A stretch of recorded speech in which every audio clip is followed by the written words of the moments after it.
Gravitational force, गुरुत्वाकर्षण बल।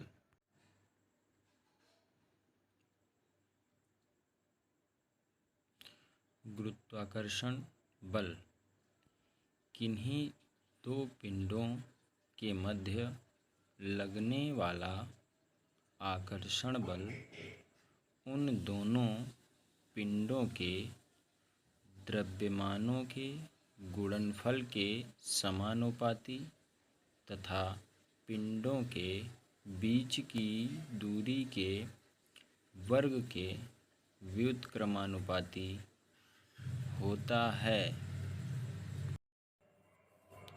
देखिए, अब हम मान लेते हैं कि कोई दो पिंड, जैसे एक हमारा ये हो गया और दूसरा पिंड हमारा ये हो गया।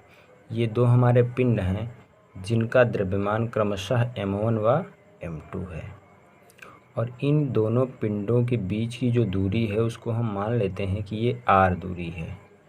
ठीक है, यानी कि ये जो पिंडों के बीच की दूरी है कितनी है, r।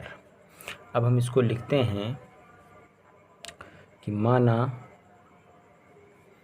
दो पिंडों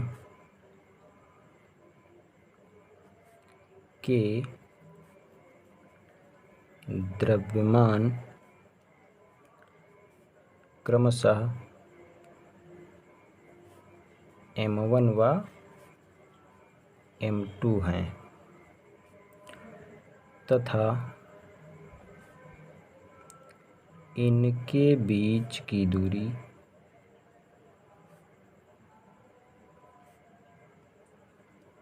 मैंने मान रखी है कि r है। अब देखिए, न्यूटन का जो गुरुत्वाकर्षण नियम होता है उसके अनुसार, जो मैंने पहले नियम बताया है उसके अनुसार, यानी न्यूटन के गुरुत्वाकर्षण नियम के अनुसार जो हमारा F होता है बल, वो समानुपाती होता है दोनों द्रव्यमानों के गुणनफल के, यानी इनका क्या हो रहा है, गुणा हो रहा है। इसको हम समीकरण फर्स्ट मान लेते हैं। पुनः देखते हैं कि जो F होता है बल, वो दूरी के वर्ग के व्युत्क्रम के बराबर होता है, व्युत्क्रम के समानुपाती होता है, यानी 1/r² के। इसको हम समीकरण सेकंड मान लेते हैं। अब इसके बाद हम समीकरण फर्स्ट व सेकंड से देखते हैं। फर्स्ट व सेकंड से दोनों पक्षों में एक पक्ष बराबर है, यानी ये भी क्या होगा, अगर इसको हम गुणा करेंगे तो ये F हो जाएगा, और इन दोनों पक्षों का गुणा कर देंगे, यानी F समानुपाती हो सकता है m1 m2/r² के।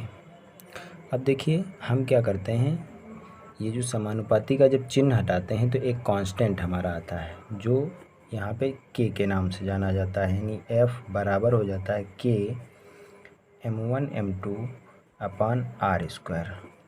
फिर प्रयोगों द्वारा एक कांस्टेंट लिया गया जिसको कह दिया गया कि ये है k बराबर g, यानी g बराबर कहते हैं इसको g ग्रेविटेशनल फोर्स Gravitational, या ग्रेविटेशनल कांस्टेंट,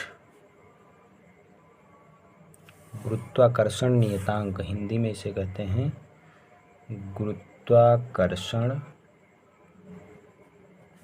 नियतांक। इसका मान हो जाता है, देखिए अब इसको हम बल में रख देंगे तो F बराबर हो जाएगा G m1 m2/r²। ये हमारा फार्मूला प्राप्त हो जाता है। ये जो यहाँ पे F है, ये है न्यूटन के नियम द्वारा गुरुत्वाकर्षण बल जो आता है वो F हो गया हमारा। अब यहाँ पे जब हम देखिए, ये वाला जो G आया है कांस्टेंट, यानी ग्रेविटेशनल कांस्टेंट का जो मान है उसको हम लिखते हैं G = 6.67 × 10⁻⁻11 न्यूटन मीटर स्क्वायर, साथ में kg⁻⁻2, इतना हो जाता है हमारा G का मान। यानी इसको हम ऐसे भी लिख सकते हैं, न्यूटन, मात्रक जो है न्यूटन मीटर स्क्वायर प्रति किलोग्राम स्क्वायर। इसको ऐसे भी लिख सकते हैं और इसकी घात को ऊपर कर देंगे तो -2 भी हो जाएगी। ठीक है।